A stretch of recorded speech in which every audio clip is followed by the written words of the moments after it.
Not a greeting, not even a simple hello. Just, did you transfer the money yet? That was how my daughter-in-law addressed me. No, good morning. No, how are you holding up, Walter?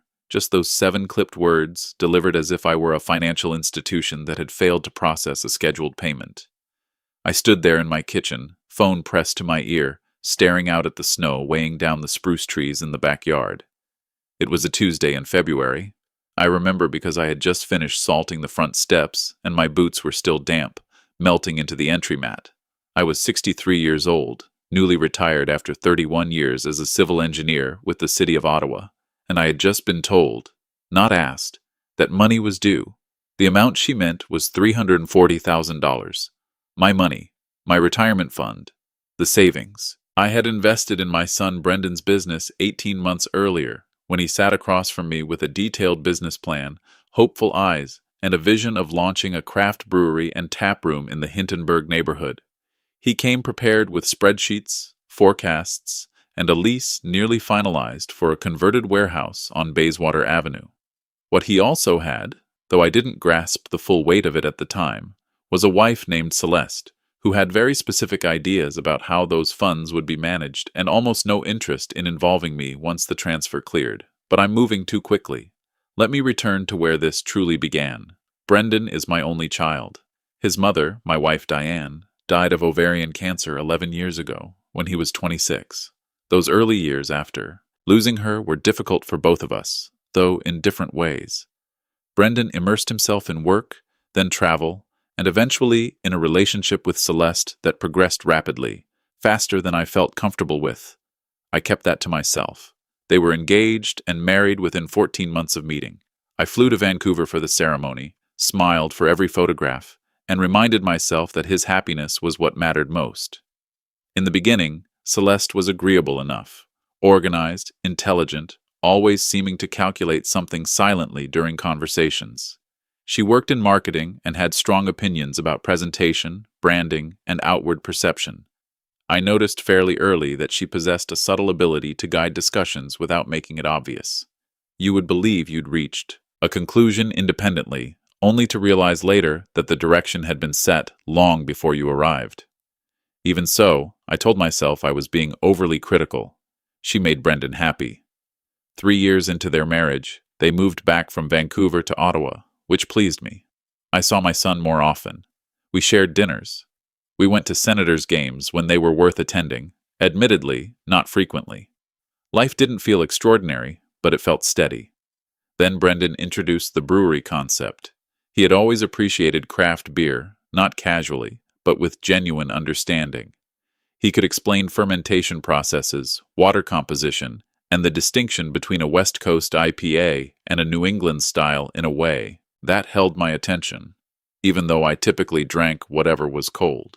He had spent 2 years researching quietly, taking weekend classes, and briefly apprenticing at a small brewery in Gatineau. When he finally presented the proposal, I could see it wasn't impulsive. He had done serious groundwork. The request was for $340,000. In exchange, I would receive a 30% equity stake, formalized through a partnership agreement. Brendan said he had already consulted a lawyer and assured me the documents would be ready for signature within 2 weeks. I didn't decide immediately. I'm not reckless. I spent 3 weeks reviewing projections, questioning assumptions that felt optimistic, pressing him on risk factors.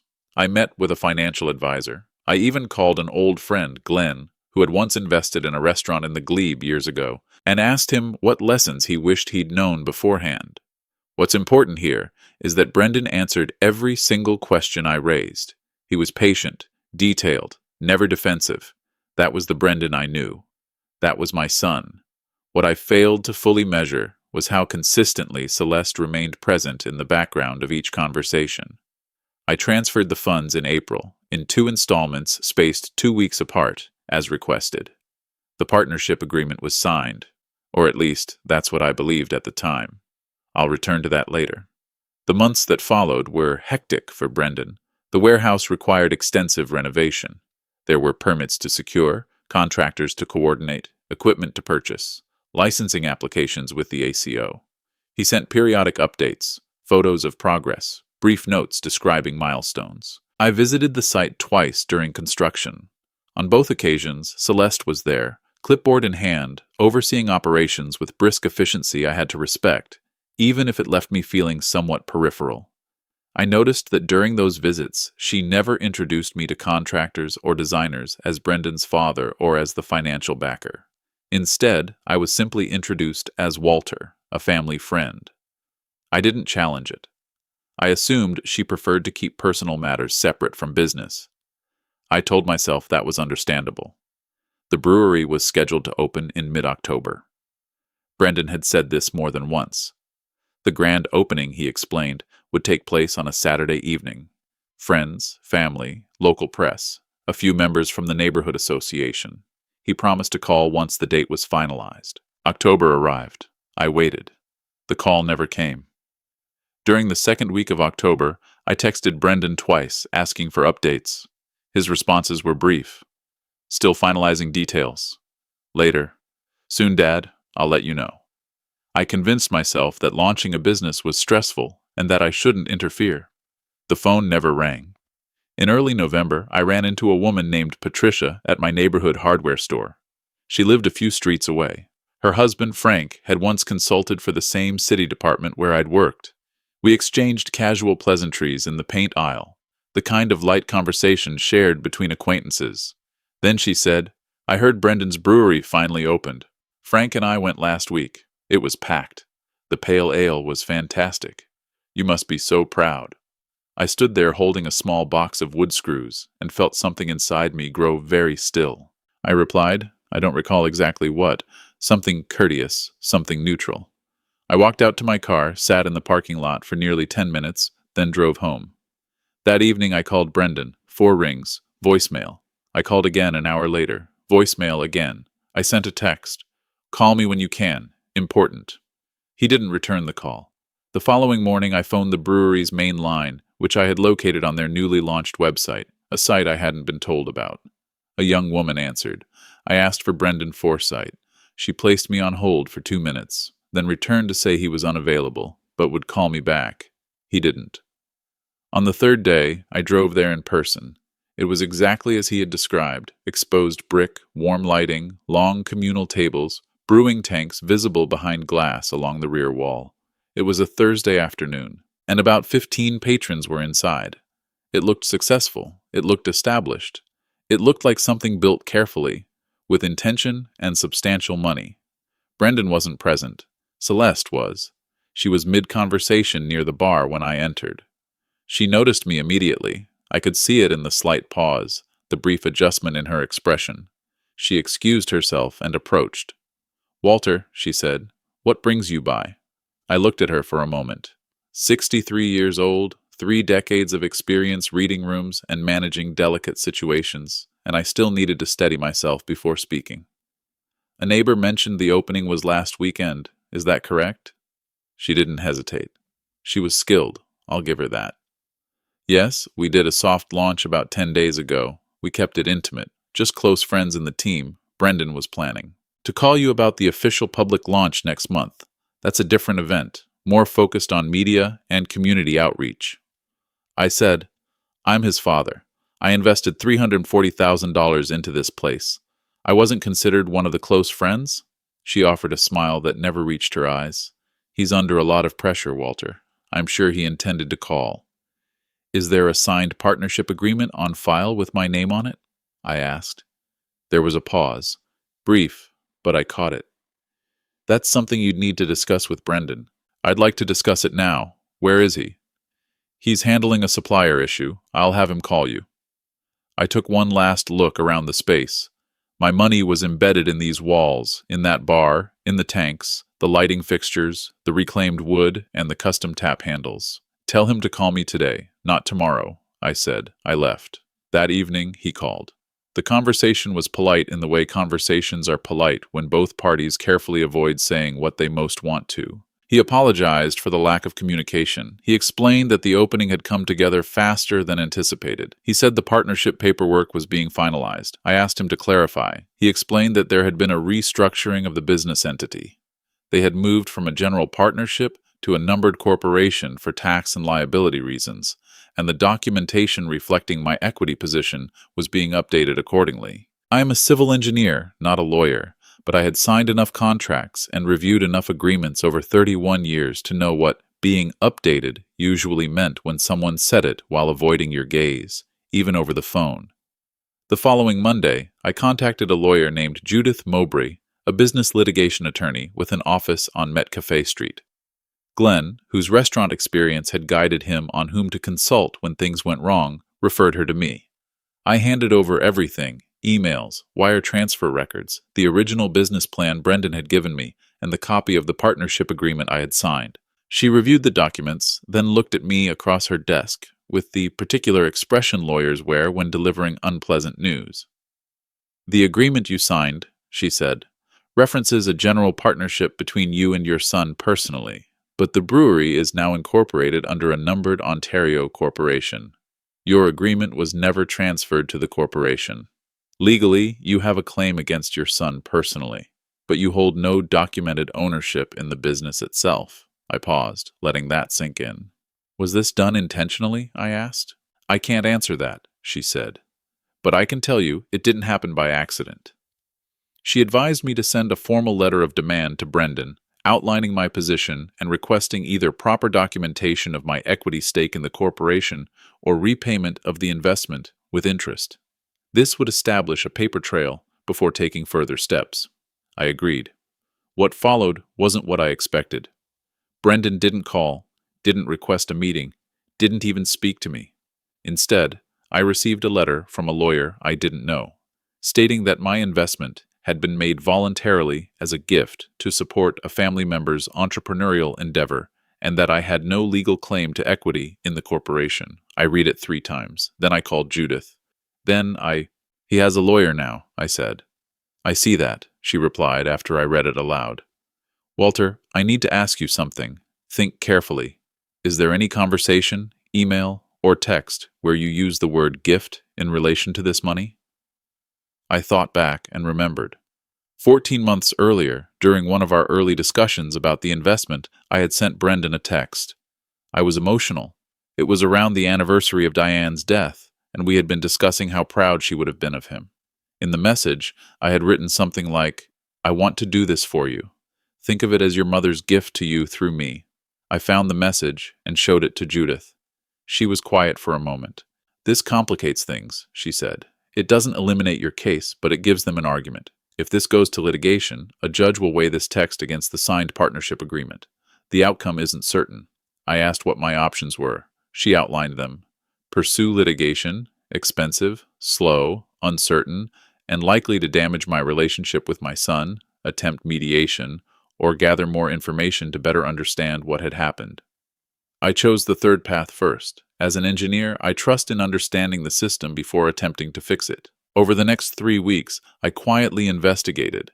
I spoke with people, reached out to 2 contractors involved in the renovation, men I had met on site, and met them for coffee under the guise of asking for home project referrals. I also contacted Simone, who had briefly worked as an events coordinator for the brewery before leaving under circumstances that were apparently unpleasant. What Simone revealed changed everything. She explained, carefully distinguishing between what she knew and what she observed, that in the months leading to the opening, it had been Celeste, not Brendan, who made most of the business decisions. Celeste had strongly pushed to incorporate the business without updating my agreement. When Brendan questioned this, Celeste had told him I would understand, that I didn't really want to be involved in day-to-day decisions anyway. She also informed me that Celeste had been in contact with a man named Derek, a former business associate from her Vancouver days, who was being positioned as a second investor in the brewery. Someone offered terms far more favorable than what I had been promised. I thought about it for a long time. I thought about my son, the same boy who had grown up with his mother's patience and laugh, who had sat across from me 18 months earlier with spreadsheets and sincerity and asked me to believe in him. I thought about that text I had sent on Diane's death anniversary, when my grief had spoken for a moment and I had called the money a gift. I thought about what Diane would have said if she were sitting across from me at the kitchen table right then. She had always been better at seeing the full picture than I was, at separating the person from the problem, at knowing when to be firm and when to be gentle, sometimes both at once. I made a decision. I called Brendan on a Saturday morning. He answered on the second ring. I don't want to sue you. I don't want lawyers involved. I want to meet for breakfast. Just us. No Celeste. And I want you to tell me the truth about what happened. Tell me what you actually want, not what you've been told to want. There was a long silence. Okay. Yeah. Okay, he said. We met at a diner on Maravaville Road, the kind with laminate menus and decent coffee and no distractions, which meant we had to look at each other. He arrived looking like he hadn't slept properly in a long time. He didn't tell me everything at once. It came out in pieces, the way difficult truths usually do. He explained that Celeste had managed the incorporation process and that he had trusted her to handle the details. When he realized my agreement hadn't carried over, he asked her about it, and she told him not to worry. It would be sorted. By the time he fully understood, the business had opened and was running. It felt too late to undo anything. He told me Derek was real, that Celeste had been negotiating with him for months without telling Brendan, and that Brendan had only learned of it 3 weeks earlier after I sent the formal letter. He looked at me across the table with his mother's eyes. I'm sorry, Dad. I didn't know how to fix it once it was broken. I thought if I just kept moving forward, it would resolve itself. I stared at my coffee, thinking about 31 years of building things, bridges, roads, drainage systems, and how the principle that mattered most was that you can't fix a flawed foundation by building higher. You must return to the ground. I'm not interested in taking your business from you, I said. I never was. I want what I was promised. 30% equity in what you've actually built, properly documented, with a lawyer we both trust. I want Derek excluded from any deal using my money as the base. He nodded. For the first time in months, he truly looked at me. Your marriage is your business. I'm not going to tell you what to do there, I continued, but consider carefully what you can build on a foundation where crucial decisions are made without you knowing. That's not criticism. It's engineering. He was silent a moment, then said, Mom would have said the same thing. I know, I replied. She was smarter than both of us. What followed was neither simple nor quick. Judith, along with a new lawyer Brendan had chosen himself, not Celeste's recommendation, spent 6 weeks working through the documentation. The numbered corporation was restructured. My 30% equity stake was formally recognized. Derek was not brought in as an investor. Celeste contested some elements, but Brendan, for the first time in far too long, stood his ground. The relationship between Brendan and Celeste did not survive the year. That wasn't something I sought or celebrated. My son endured a painful process, and watching him suffer was painful for me. They separated the following spring. Dividing shared assets, including matters regarding the brewery, took months and cost both more than expected. What remained was a business genuinely good and performing well on Bayswater Avenue, a 30% ownership stake held by an old engineer who now occasionally visits on Friday evenings, sits at the bar, and drinks a glass of something his son made, and a relationship with that son, which had to be dismantled and rebuilt from the foundation, the only way to ensure it would last. I'm not sharing this story for sympathy, or to suggest I was blameless. I was too trusting, too long. I let myself be managed. I sent a grief-filled text calling $340,000 a gift. That carelessness nearly cost me everything I had worked for. I'm telling it because I believe many people, especially those my age, who have spent a lifetime building for others, measuring love, sacrifice, and support, make the same error. We confuse generosity with surrender. We assume that love and trust exempt us from legal and financial safeguards. They don't. They always apply. Love is no substitute for a properly drafted agreement. Trust is no substitute for documentation. Those who genuinely deserve your trust will never ask you to choose between the two. When you invest in someone, your child, sibling, or closest friend, insisting on clear terms isn't cynical, it's respectful. You are saying, this matters enough to me to protect it. Handshakes and good intentions form the architecture of disappointment. Paper and signatures form the architecture that endures.